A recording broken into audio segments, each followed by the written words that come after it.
Would it surprise you to hear that money is widely known as one of the leading causes of divorce in America? No. Not a surprise. It's estimated that financial problems contribute to 20 to 40% of all divorces. Wow. This means that out of every 10 marriages that end in divorce, 4 of them are because of money.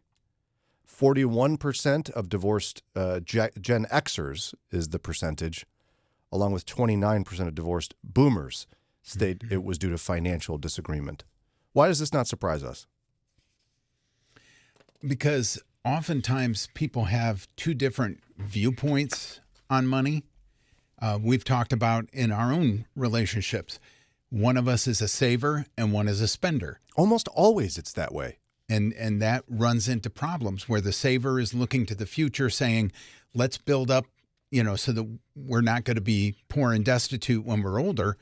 And the spender is more like, eat, drink, and be merry because tomorrow you may die. I wonder who would quote Ecclesiastes. I don't know. Now, Daria, are you and Jimmy opposites in this, spender and saver, or are you pretty lockstep? We're both savers. Wow, look at you. Yeah. We have, I would say Jimmy's a little bit more inclined to spend, even though he is a saver. He's like, we can enjoy a little bit. And I'm like, no, we need to, plan a little bit more and cut back. Wow. Yeah, count yourselves blessed, 2 savers. The most dangerous combo, of course, is 2 spenders. Yeah. Although, I don't know, would they care if they spent everything and didn't have anything left? I don't know, maybe not. They would just get more debt. Well, yeah, they would end up with the bankruptcy and then they divorce because of that, blame each other. Well, you spent money on all those clothes. Oh, yeah, well, you bought all those tools and it's your fault. Yeah, I can't live with you anymore.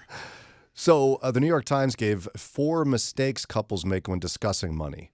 Okay. And this would be good. I mean, if we're being honest, we live in an era where buying eggs is more expensive than you could have ever possibly imagined.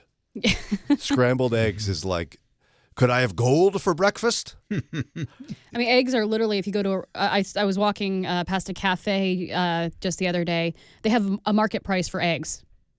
Like if you go to a restaurant, you'll see like, if you order lobster, it's not on the menu. It's market price. They're doing the same thing for eggs. It could change day by day. Who would have thought? And that's just, symptomatic of larger issues where I think the average American family now is going to really be struggling. So with that in mind, let's try to prevent fighting. Isn't that nice? Let's do that. Okay, so first mistake couples make is assuming we have the same values about money. Conflicts arise basically when people presume that their understanding of finances entering in a relationship is the way to do it. Kind of like some people treat folding a towel or making a bed. Okay. This is the way to do it. Because it's the way my mom did it. Correct. And so what they suggest is a better question to try to get at the root cause of this is to ask, what lessons did you learn growing up about money? That's a smart starting place because your assumptions are based on your childhood and what you've learned. Well, bring that out in the open. It's not the, one way to do it. It's just the way you were taught. And I think that can help bring understanding. It's a great question. Yeah. How would you guys answer this to the level that you're comfortable? What money lessons did you learn growing up? I mean, I would say both Jimmy and I learned how to make do with little, like make a dollar stretch, because both our families went through times where money was scarce. My mom was a stay-at-home mom for most of my life, so they had to figure that out. And there's all sorts of tricks. My favorite trick that my mom learned that I just thought everyone did and was normal, she started tearing dryer sheets in half. And so when I grew up, I thought like that's what you were supposed to do, and I realized that actually most people use a whole dryer sheet. That's a really cute one, actually. Yeah.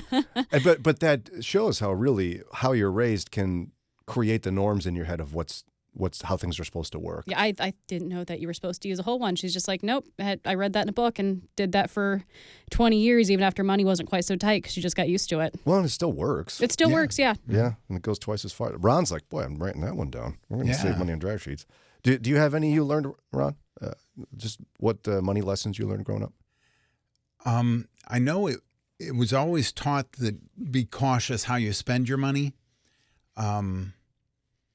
And I came to a hard realization in my high school years. I think it was around 77 or 78 when the economy was so bad that my dad owned an excavating company. And he, usually you'll sell off a piece of equipment and then you'll have some money back from it. He had to give it away. Someone else assumed the payments on it. He got nothing back other than not having to pay anymore on it. Wow. Just to get rid of that payment. And he shared this with you pretty transparently, it sounds like. How did you know? I don't know if he shared it or if I overheard it. Gotcha. Exactly how it came about. I don't recall him, saying, well, son, sit at my knee here and let me tell you the story of the paddle pan or whatever it was. But yeah, that struck me. And I knew it was hard on him because he was taking, I suppose, Valium at the time. Oh. There was something that he would take that would change his mood because he was so stressed about all the money. And when I remember that, I feel bad because I was a typical teenager. I was a jerk. And, the world revolved around me. It was the Ron show. And, you were all co-stars. So, wow. I wonder if that's, you're a guy who's pretty frugal. I wonder if that's part of where that comes from. I think it could be. My grandparents were frugal, at least on my mom's side. My dad's side, they had done a little better till my grandmother passed. My grandfather remarried. She divorced him. And as my dad said, she rented one flower shop when she got married. She owned 3 when she left. So that changed the fortunes of the family. Yeah, I tell you, one of the money lessons I learned growing up was that it's the most private thing in the entire world. Like both my wife's family and my family, it was very secretive. In fact, I remember my brother graduated from college before me. He's older than me, 2 years older. Gets his first job. And I'm his little brother. I'm like, I want to learn this stuff. I'm in college right now. So how much you making? What are they paying you in this first job out of college? He goes, oh, it's pretty good. Yeah. I was like, well, yeah, but like how much? He goes, it's pretty good. Okay, it's a secret. That's what it is. And pretty good is relative too.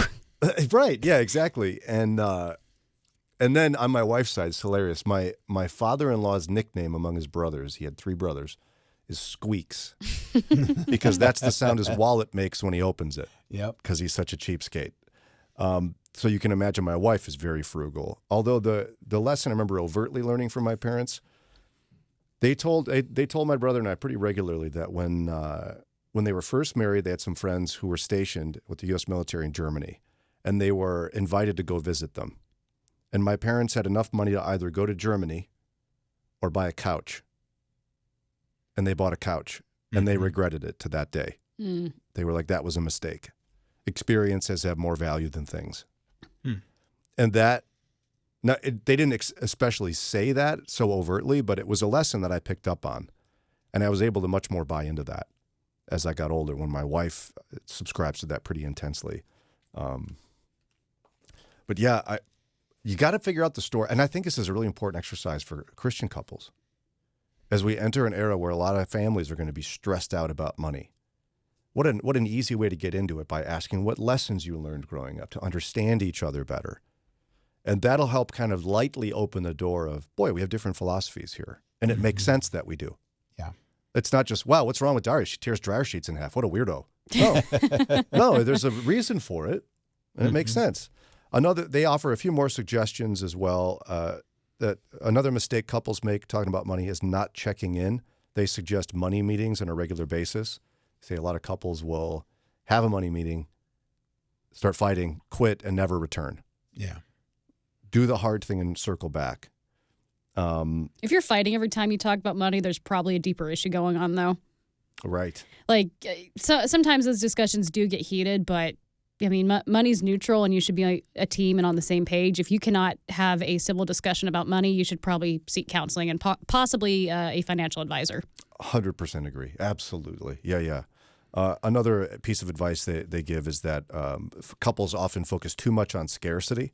So every conversation about money is stressful and angst-filled, where find a way to be playful about it. Now, you may not agree with their suggestion, but here's the idea of it. For example, one couple, like once or twice a year, they buy one Powerball ticket, they go out to dinner, and they discuss what they're going to do with all their winnings, knowing they're not going to win. And it becomes a playful experience that has, like a $2 value It's or actually something. fun. Yeah, it is a lot of fun. And you learn more about each other that way. Like, you want the log cabin in Montana? Sure, we could do that. Or you'd rather have a beach house in Carolina? Okay. Exactly, Ron. You're able to discover each other's dreams in this. Mm-hmm.